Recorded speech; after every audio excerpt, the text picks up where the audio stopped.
रमज़ान महीने में जो हिसाब से बालिया मामा की फैमिली, उनके भतीजे और उनके लड़के लोग अफ्तारियों की दावत खा रहे थे, खजूर खा रहे थे, फ्रूट खा रहे थे, कम से कम उनको उसका तो हक अदा कर देना चाहिए था। हाँ, ये ऐसा भी चला है ग्रुप में कि उन्होंने मतलब वो विपक्ष में वोट दिए कि पक्ष में वोट दिए, नहीं थे मौजूद, वो उनका वोट ही नहीं गिरा। तो बहुत तकलीफ की बात अगर ऐसा है तो।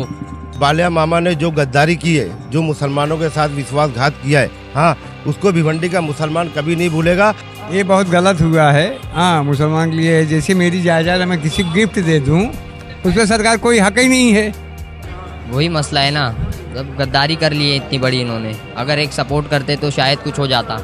बालिया मामा को जिता के फोकट टाइम पास हुआ है भाई। जो उम्मीद से काम किए थे ना, वो उम्मीद से बालिया मामा काम नहीं किया। Hello friends, life in Bhiwandi में आप सभी का स्वागत है। वक्फ बोर्ड अमेंडमेंट बिल जो है राज्यसभा और लोकसभा दोनों जगह से पास कर दिया गया है। आपको बता दूं, राज्यसभा में पक्ष में जो है 128 वोट मिले हैं और विपक्ष में जो है 95 यानी 95 वोट्स मिले हैं, और लोकसभा में 288 पक्ष में मिले हैं और 232 जो है विपक्ष में वोट मिले हैं। मैं आपको पूरी जानकारी के लिए बता दूं, हम इस वक्त भिवंडी में खड़े हैं। भिवंडी के एपी है सुरेश मात्रे उर्फ बालिया मामा, जो JPC यानी जॉइंट पार्लियामेंट कमेटी के जो मेंबर थे। 31 लोग की कमेटी बनाई गई थी, जिसमें एक मेंबर सुरेश मात्रे बालिया मामा भी थे। और जब लोकसभा इलेक्शन 2024 में चल रहा था, उस वक्त माइनॉरिटी के जो वोट हैं, इन्हें अच्छा खासा वोट मिला था। लोग एक उम्मीद लगाए थे कि सुरेश मात्रे बालिया मामा जो है मुसलमानों के पक्ष में कुछ कहेंगे, कुछ बोलेंगे। इसी के साथ साथ जब वक्फ अमेंडमेंट बिल लाया गया, उसी के दरमियान जमीयत उलमा हिंद के महाराष्ट्र के जो अध्यक्ष हैं कलीमुल्ला कासमी, उन्होंने सुरेश मात्रे से मीटिंग करी और वहाँ पे ये बताया गया कि वक्फ बिल के खिलाफ में बोलना है। मगर वहाँ पर बालिया मामा ने ये भी आश्वासित किया था कि हाँ, मैं आपके पक्ष में बोलूँगा।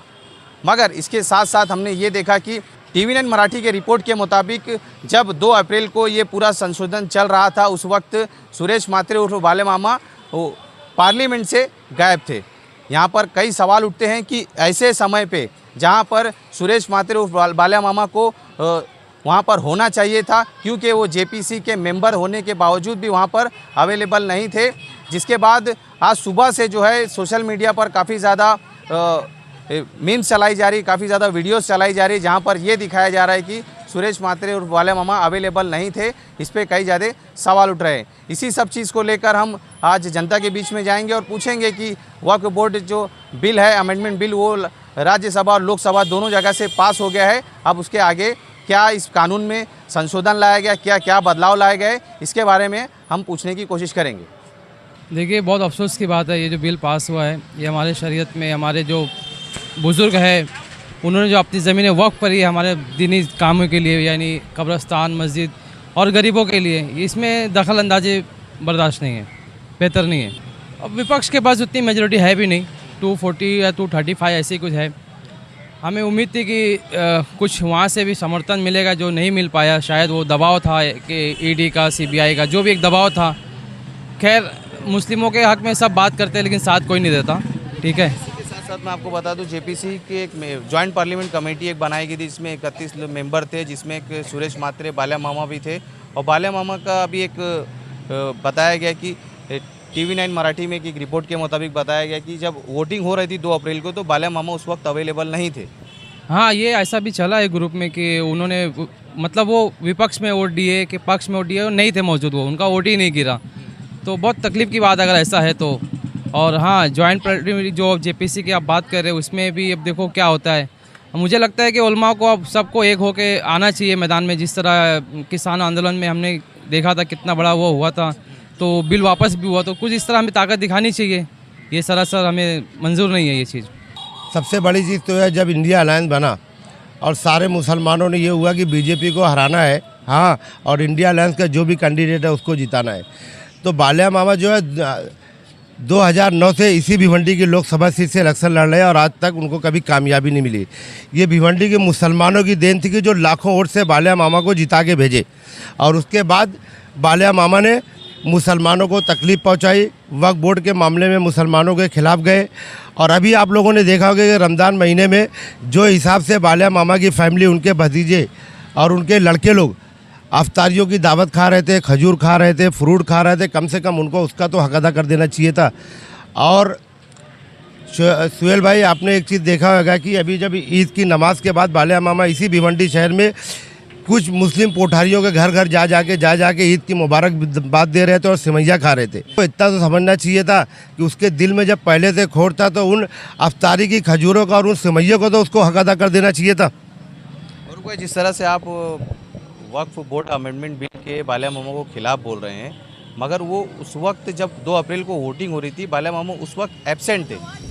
भाई देखो, ये तो हर किसी को अब मालूम है कि जिसको वोटिंग नहीं करना रहता है या तो वो वॉकआउट करके चला जाता है या तो बोलता है कि मेरी तबीयत ख़राब थी इसके लिए मैं नहीं गया। सीधा उनका मनसा ये था कि उनको बीजेपी के साथ में खड़े होना था। और आप लोगों ने अभी कुछ दिन पहले देखा होगा कि महाराष्ट्र के सीएम कपिल पाटिल सारे लोगों का फ़ोटो एक साथ आया था। मतलब सारे चड्डीधारी इस वक्त एक साथ है मुसलमानों के खिलाफ।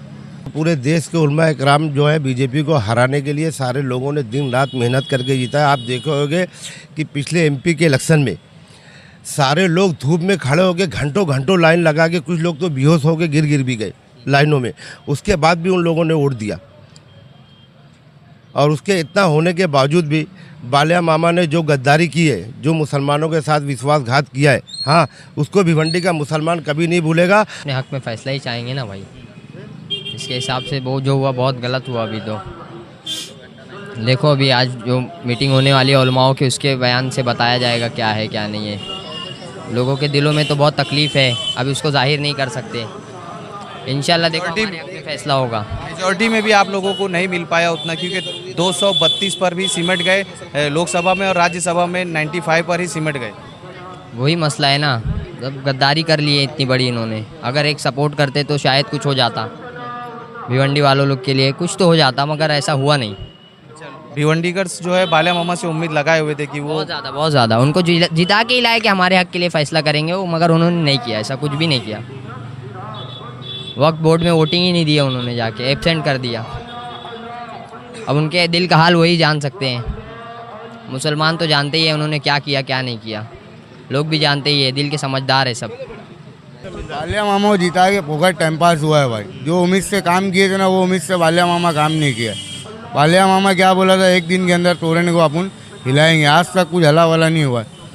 खाली टोपा बनाया बालिया मामा को जिता के। उससे अच्छा कपिल पाटिल ठीक था। फिर वक्फ बोर्ड अमेंडमेंट बिल में जिस तरह से वो एब्सेंट थे, उस बालिया पर मामा से कोई उम्मीद नहीं। तो जो करना हम लोग ही करेंगे, बालिया मामा से कोई उम्मीद नहीं भाई।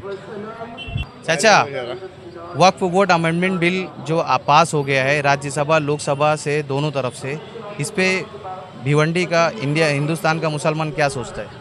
ये बहुत गलत हुआ है। हाँ, मुसलमान के लिए जैसे मेरी जायदाद मैं किसी को गिफ्ट दे दूँ, उस पर सरकार कोई हक ही नहीं है। हाँ, ये बहुत गलत हुआ है। इस मतलब मुसलमान साथ में जास्ती हुई है। देखा आपने किस तरह से हमने लोगों से बातचीत करी, लोगों की क्या क्या राय निकल कर आई बालिया मामा को लेकर, उसके बाद वक्फ बोर्ड अमेंडमेंट बिल जो पास हो गया उस पर। इसी के साथ साथ हमने इसी बीच सुरेश मात्रे और बालिया मामा से कांटेक्ट करने की कोशिश करी, मगर किसी प्रकार से हमारा उनसे कांटेक्ट नहीं हो पाया। हम इस वीडियो के बाद भी उनसे कांटेक्ट करने की कोशिश करेंगे और उनका पक्ष जानने की कोशिश करेंगे कि वो अमेंडमेंट बिल जब 2 अप्रैल को पास हो रहा था उस वक्त वो कहाँ थे। भिवंडी के जो एमपी हैं और जेपीसी में वो मेंबर थे, वक्फ बोर्ड की जो कमेटी बनी थी जेपीसी की, उसका मेंबर थे, वो वोटिंग से क्यों गायब हुए, ये एक बड़ा सवाल खड़ा हो गया है हमारे। और मैं एक देख रहा था कि कल कुछ लोग जश्न मना रहे थे पास होने पर। मैं हैरान हूँ कि जब जिसके फ़ायदे के लिए किया जाता है वो क्यों जश्न नहीं मनाता। अगर मुसलमानों के हक के लिए ये कानून पास हो रहा है तो मुसलमान क्यों जश्न नहीं मना रहा है भाई। 3 तलाक का कानून पास करते हैं तो भिवंडी में कुछ लोग लड्डू खा रहे थे जिनसे कोई मतलब ही नहीं है। बिल जो है पास हो गया, इसको लेकर एक मुसलमान क्या सोचता है? देखिए, उनके पास नंबर है, वो पास होना था, ये हमको भी पता था। अब रही बात मुसलमानों को सोचने की, तो मुसलमान तो सबसे पहले शुक्रिया अदा करता है 200 एमपीज़ को जो मुसलमान नहीं है, उसके बावजूद उसके ख़िलाफ़ उन्होंने वोटिंग की है। तो हम उनका धन्यवाद करते हैं कि उन्होंने सच का साथ दिया है। लेकिन हमें अफसोस की बात यह कहनी पड़ रही है कि हमारे अपने ही एमपी ने, भिवंडी के जो एमपी हैं और जेपीसी में वो मेंबर थे, वक्फ बोर्ड की जो कमेटी बनी थी जेपीसी की, उसका मेंबर थे, वो वोटिंग से क्यों गायब हुए, ये एक बड़ा सवाल खड़ा हो गया है हमारे लिए। और भारतीय जनता पार्टी लगातार जब से सरकार बनी है आपने ये देखा है कि हर 6 महीने पे एक नया मुद्दा ला करके छोड़ देती है, जिसका देश से कोई नाता नहीं होता, कोई भला नहीं होता है, यही वो काम करती है। कल मैं अमित शाह की स्पीच सुन रहा था, वो कह रहे थे कि गरीब मुसलमानों का इससे भला होगा। आप सोचिए कि जब जिस वक्त सरकार बनी थी उन्होंने सबसे पहला काम ये किया था कि जो हज जाते थे लोग उनको सब्सिडी पिछली सरकारें देती थी, उस सब्सिडी को ख़त्म करते हुए ये कहे थे कि उसका जो पैसा होता है वो गरीब मुसलमान लड़कियों की पढ़ाई में काम आएगा। अब वो लड़कियों की पढ़ाई के कितने स्कूल खोले उन्हें, बल्कि उन्होंने उसके बदले जो लड़कों को जो स्कॉलरशिप मिली थी वही बंद कर दिया उन्होंने। तो ये बीजेपी है, वो सिर्फ क्या कर रही है कि उनको एक सत्ता मिली, लेकिन वो सत्ता को चला नहीं पा रहे हैं। हर 6 महीने पे एक नया मुद्दा लाते हैं नाम बदलने का। अब जैसे उन्होंने बदल दिया कि पहले लोग अपंग कहे जाते तो उनका नहीं, अब दिव्यांग कहे जाएंगे। आईपीसी की धाराएं थी, बोले नहीं सब बदल दो। 302 धारा जो थी वो बदल गई, 302 नहीं रही। उनका यही काम है, लगातार सिर्फ काम है कि बदलना, उससे कोई फ़र्क नहीं होता। और मैं एक देख रहा था कि कल कुछ लोग जश्न मना रहे थे पास होने पर। मैं हैरान हूँ कि जब जिसके फ़ायदे के लिए किया जाता है वो क्यों जश्न नहीं मनाता। अगर मुसलमानों के हक़ के लिए ये कानून पास हो रहा है तो मुसलमान क्यों जश्न नहीं मना रहा है भाई। 3 तलाक का कानून पास करते हैं तो भिवंडी में कुछ लोग लड्डू खा रहे थे जिनसे कोई मतलब ही नहीं है। तो अगर कोई कानून पास हो रहा है और जिसके भले के लिए है तो वो जश्न मनाए ना। कश्मीर में 370 ख़त्म हो रहा है, कश्मीर के लोग जश्न नहीं मना रहे, पता दूसरे लोग लड्डू खा रहे हैं आपस में। जितने इनके कानून हैं, ये जो भी कर रहे हैं सिर्फ देश को बरगलाने के लिए कर रहे हैं, देश को अलग दिशा में लेके जाना चाहते हैं और सिर्फ मुसलमानों को टारगेट करना चाहते हैं। अब देखिए ना, धारा 370 ख़त्म किए, CA लाए, NRC ला रहे, उससे कुछ देश का भला हो रहा है क्या? कोई फ़ायदा हो रहा है क्या? सिर्फ नाम बदलो, कानून बदलो, बस यही इनका एक काम है। बाकी इनके पास कोई अच्छी योजना नहीं है, जन नीतियाँ हैं। जिस सरकार ने जो वादे किए थे बड़े बड़े, वो सारे वादे फेल हैं, उस पर काम नहीं कर रहे हैं। लोगों को उलझा कर, नफ़रत फैलाकर अपनी रोटी सेक रहे हैं। मामा का जो स्टैंड है उनका हम वर्जन जानना चाहते हैं, चूँकि हमने सोशल मीडिया पर उनको मेंशन करके लिखा है कि भाई जवाब दें। उनका वर्जन आ जाए कि वो क्यों नहीं दिए हैं, तो उसके बाद हम लोग उसका और कायदे से जवाब देंगे। और चूँकि अफसोस की बात है, किसी भी हालत में अगर आप बीमार नहीं हैं तो व्हिप जारी हुई थी, सभी को वहाँ रहना चाहिए था। अब पार्टी उनके खिलाफ क्या एक्शन ले रही है, हम ये इंतज़ार कर रहे हैं।